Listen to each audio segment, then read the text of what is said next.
Health, and I am excited to talk to you today about energy.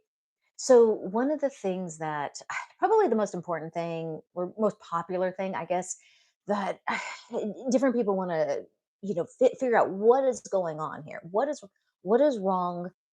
What is happening? Where did my energy go? Especially when we think of, as we age, am I just getting older? Is it my hormones? What is happening? And so, one of the big things when we're talking about energy, we always want to start physiology first. So, that's where we're always going through looking at your blood panels, looking at the areas where, on a physiological level, you don't have the energy you should be having.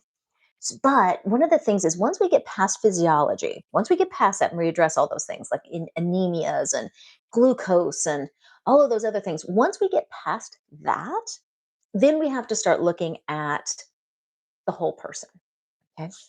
One of my biggest criticisms of traditional healthcare is that it's all physiology, and then they segment people into, they don't address the physical, mental, spiritual all in one. It's almost like we take all of your different parts and we create specialties out of it, so no one person can no one professional can really address you as a whole person, which is inefficient at best. Inefficient at best. So, one of the things that we are going to talk about today, this is almost a part two from what we got into last week with regards to energy. I'm going to get into more detail about the elements of energy loss, energy leakage that are happening, especially amongst those of you I'm working with on a consistent basis. So, we talked about self sacrifice last week. This is a very common issue amongst a lot of the people that I work with because you all are really good people. You all are people who have taken care of everyone else. And it's always been, it's even been notable that you take care of everybody else to the detriment of yourself at times. And some of us have been raised and are in communities where we're applauded. Self-sacrifice is revered like a good character trait. But in the end, it doesn't work. It doesn't work, and we can get through seasons in the short periods of time. But a lot of the issues I'm running into, a lot of your energy issues. Yes, we have some physiological things. Yes, we have some things that we need to address with food, diet, lifestyle, exercise, that kind of thing. But a lot of you are just draining yourselves. And that's one of the things I want to get into today. So I just had this conversation an hour or so ago. She probably knows I'm talking about her. We're getting into, okay, stop knowing that, like, I can't just keep going. I can't just keep forcing myself all the time to keep expending energy that I just don't have. And that is a big part of recovery. Is one Number one, stop the drainage. Stop stop completely emptying yourself.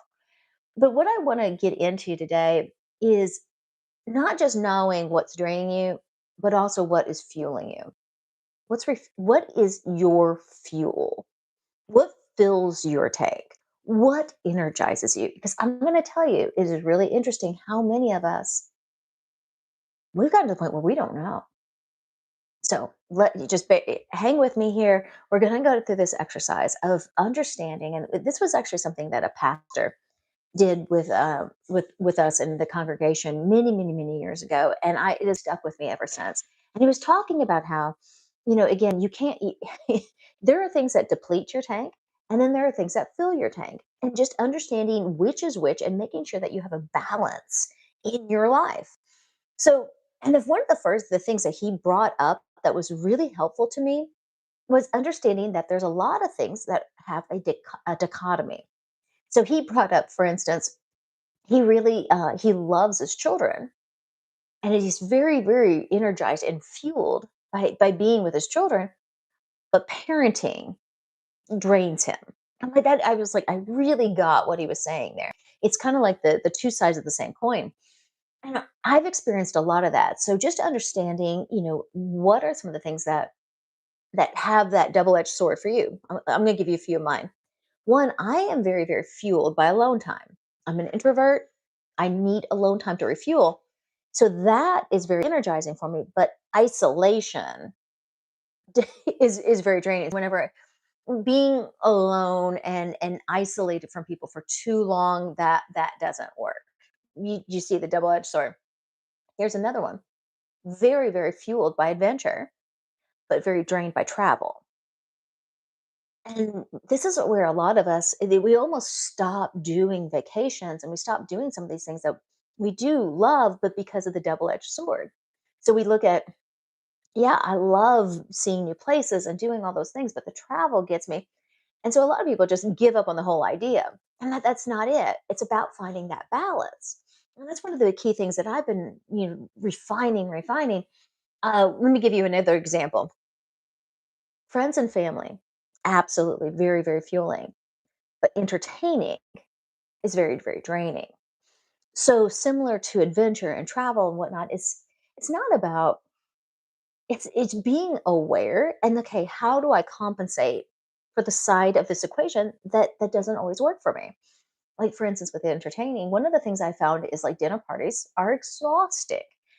Cooking, actively trying to cook and entertain and engage with people and doing all of that all at once is really, really draining on me. I give such credit to a lot of you out there who you're just so masterful with it. You can whip it all together and it's beautiful and wonderful. For me, that's really, really hard. So what I've found is when I do have people over, I have to make sure everything is, pretty much well prepped, ready to go. And I'm not like constantly cooking the entire time.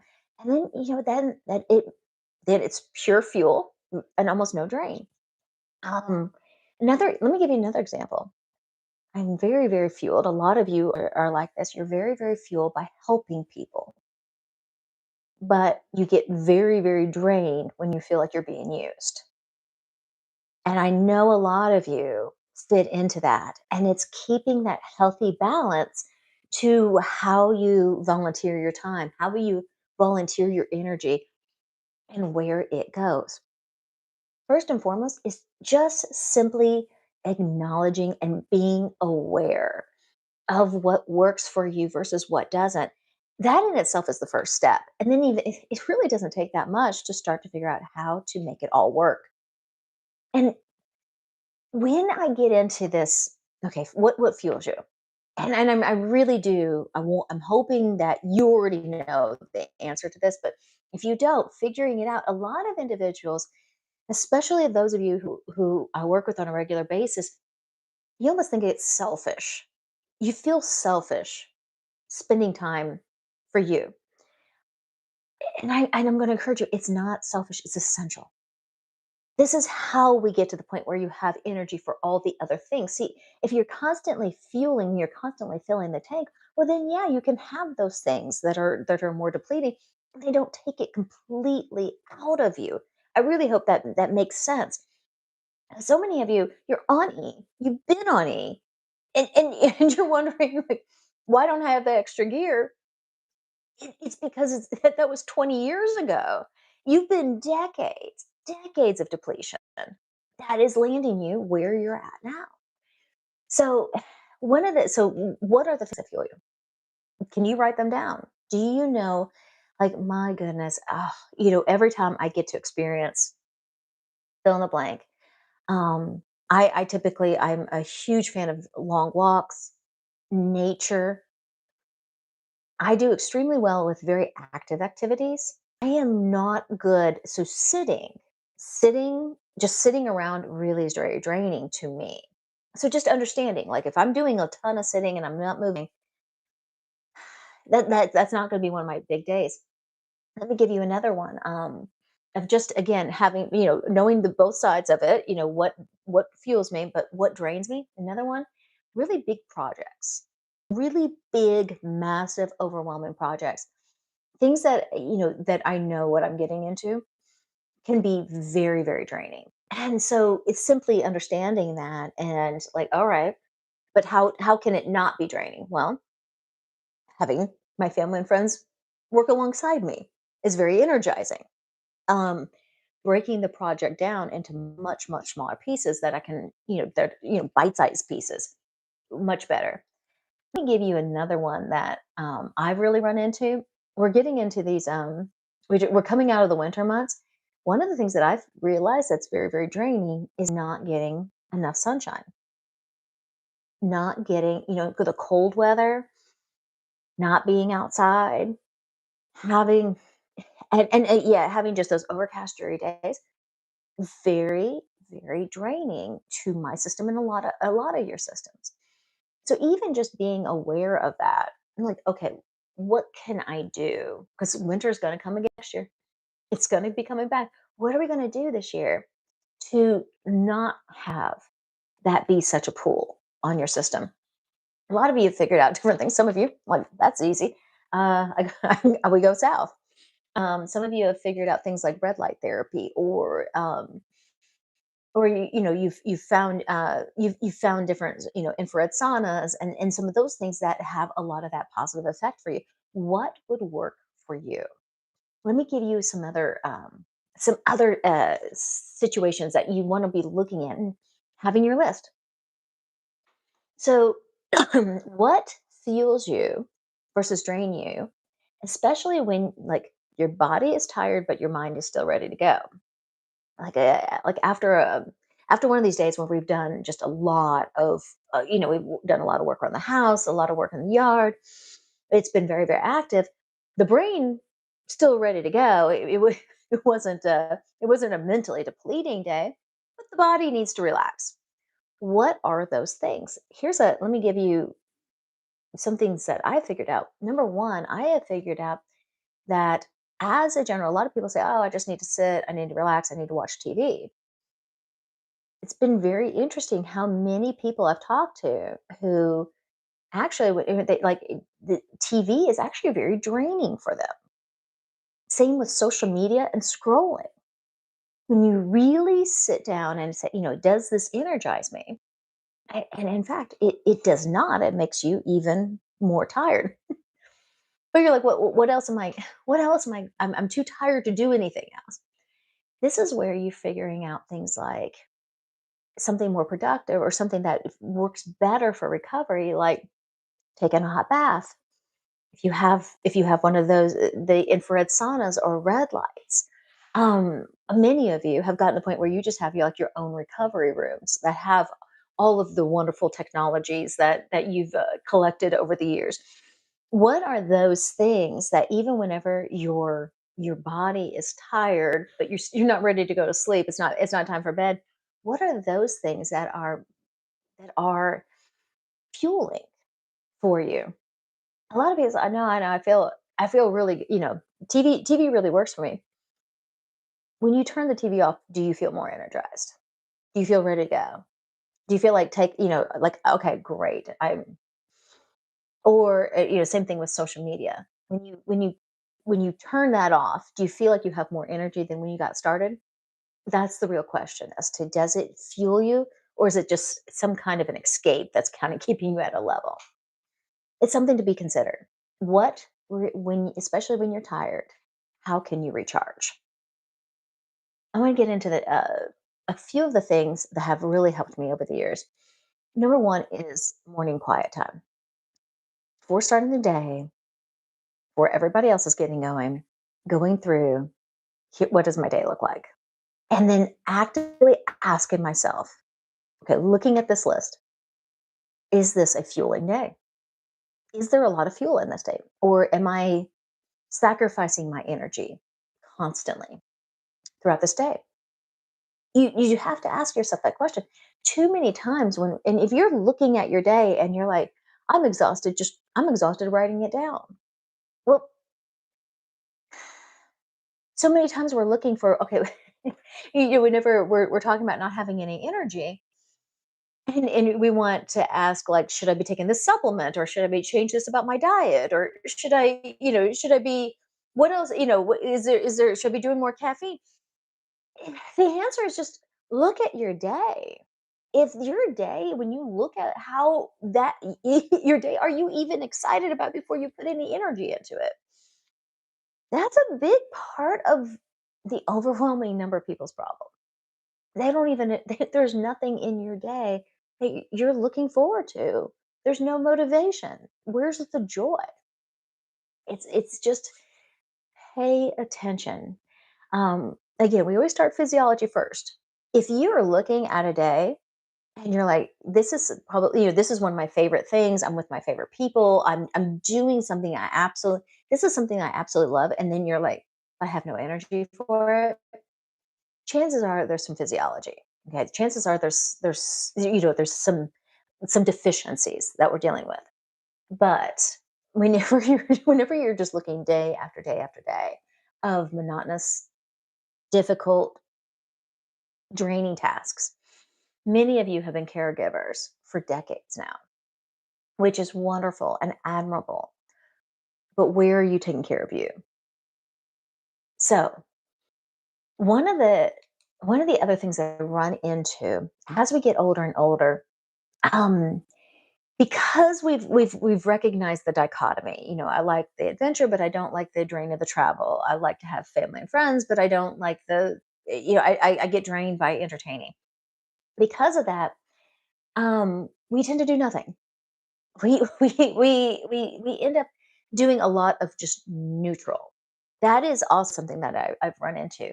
Um, we love gardening, but we hate the maintenance. So we end up getting away from the things that we love. One of the biggest things, and it's hard not to have wisdom as you age. We've experienced it. We know what we're getting into. We know we know what we're doing. Finding ways to maximize the fuel, minimize the drain. All right. So right now, I am very, very much in the throes of my yard cultivation curation project. And one of the things that I have to be very aware of is I can't create a monster. I can't create this massive project and clear all of this just so that then my whole life is maintaining all of this land. And so looking at how do I make this as much of what I love about it and as little of what I don't like. So I've made some very specific decisions to one use a lot of native plants because they're easier to grow. They don't require as much. They're growing wild right over there. All I have to do is move them from here to here and they keep growing. So choosing a lot of choosing a lot of maintenance free, choosing things that are perennial that I don't have to plant every year, choosing lots of ground covers, choosing things that require very little of the drain, the things I don't like, because I don't like the maintenance, but I love the I love the creativeness and the learning element of what plants come where and what works together, what doesn't. It's just to me, it's just such a beautiful art form, and that's something that is very very fueling. So I hope that it makes sense. What are the other things that maybe you used to love doing that you're not doing anymore that you just need to find a better, healthier way of going about it so that you get the fuel? Because I do run into, as I talk to a lot of you, you're like, "Well, I used to do." I hear this a lot. "Well, I used to fill in the blank," and you just don't do those things like you used like, because of the other side of the coin, and I think once you recognize that and figure out better ways, it's amazing. The last point I wanna make on this with regards to drains is some of you are very very aware of some things that are draining you and it can feel kind of hopeless. um we can be stuck in jobs that we hate. We can be have relationships that are just in turmoil. We can have family members who are in bad situations that are scary for us.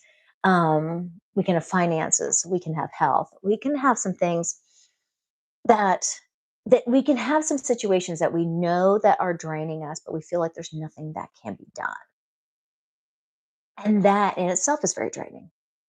The majority of individuals that I talk to who we've addressed all the physiological things, but yet they're still like, I still don't have any energy. A lot of them are dealing with some really, really tough situations at home, at work. And that's a major pool.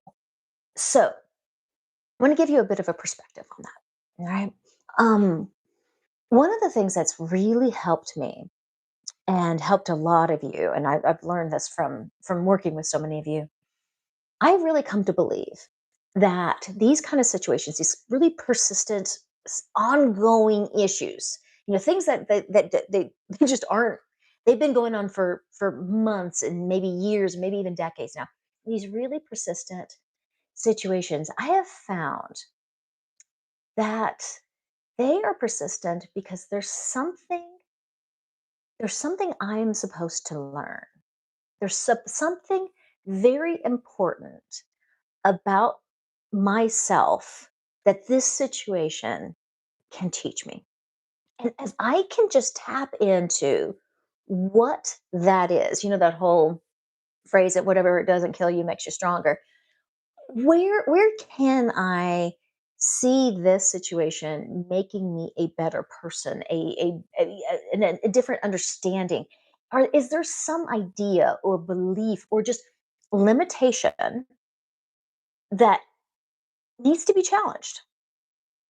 Is there something that I see as a limitation that the entire concept of it, I just need to be challenged so I can be more of the person I was created to be? Um, this has happened in so many different ways, and I know a lot of you right now can think of some of the resolved situations that you've been through, and you can really see how, while that was hard, that was one of the best learning lessons I've ever had. And just taking the time to get past impossible, or all of the things that haven't worked. Once you get past it, what is it trying to teach me, not somebody else? What is it trying to teach me? I had I was recently reminded, my few years back, my daughter is definitely very Gen X, and we had like years of where she was very judgmental of how judgmental I was. And all the time she was like, "Mom, you can't say that. Mom, you can't say that." I'm like, I I feel like I can't say anything. I feel like my all of my speech is being policed by by this Gen X. And it was a real sticking point. And it got to the point where I just didn't want to I didn't even want to talk in my own house because of the tension that was creating, because it seemed like every word that was coming out of my mouth was just wrong. Um, but you know what? It was really interesting. When I stopped getting mad at social media, when I stopped getting mad at the generation, when I stopped railing against what was happening in our society, and I'm like, okay, what does this say about me though? The answer really is I was too polar. I really was. And I was losing the ability to connect to huge swaths of people because I had such strict parameters for, this is the way, this is not the way, or this is ideal and everything else is just not. And really, honestly, the answer really was all along grace. I needed to have more grace in my life.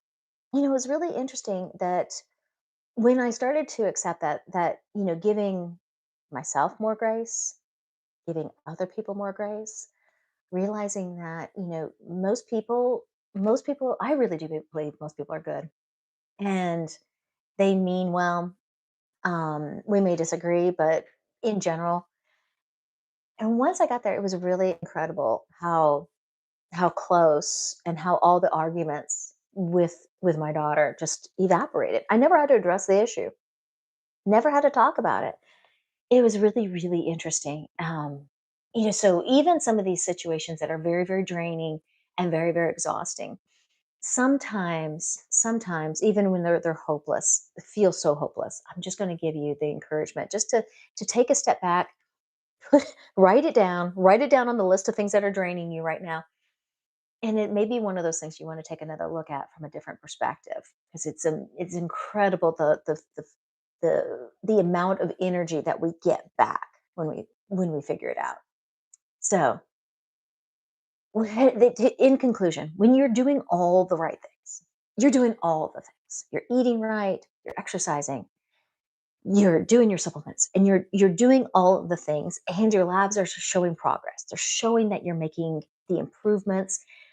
Your health is restoring, but the energy's still lacking. There's a very good chance that a lot of your energy is just being siphoned away. You're being drained, and there's not a whole lot of refueling. So, I'm going to encourage you tonight, instead of turning on the TV, instead of scrolling through scrolling through the internet, instead of going on social media, I'm going to encourage you to do this exercise. Write it out, because you can't just do this mentally. Because I'm going to tell you, when you're tired, when you're frustrated, all that, you're not going to remember all this. You need to have it, and I keep it. I keep it even in my phone, because when I need fuel, it's amazing how, like, you don't have that bandwidth, right?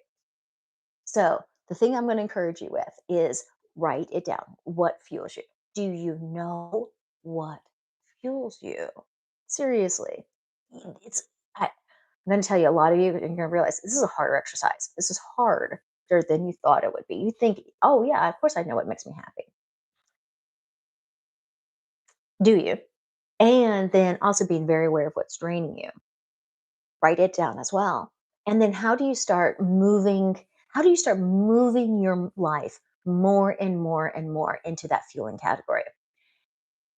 The point I want to leave you with today is, my pastor gave me this exercise, gave our congregation this exercise, I would say probably 10, 15 years ago. And it took me a long time to really, because I was in the throes of, raising young ones, and my career, and all of this, so it really did take me a while, because it was such a self-sacrifice season of my life. But I did. I really I took the time, and I started putting the list together and what drains me. And I'm not gonna say it happened overnight, but piece by piece by piece, I've created a life where the overwhelming majority of my day is spent doing things that I absolutely love, that are so fueling, that are so just, ah, and let me tell you, that's probably one of the greatest gifts anybody could ever given me, was just the awareness to do that.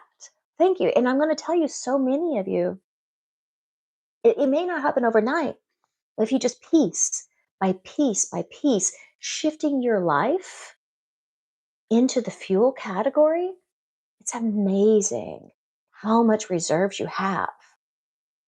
So many more people, such bigger projects, such bigger ambitions, and it's just wild how God can use us.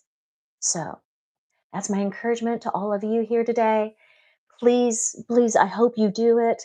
I hope you start making some of the easy shifts first, working your way towards some of the harder ones, and enjoy your life, because that's what we're here for. We're here to love. We're here to have fun. We're here to enjoy it. Thank you all so much. I hope you enjoy your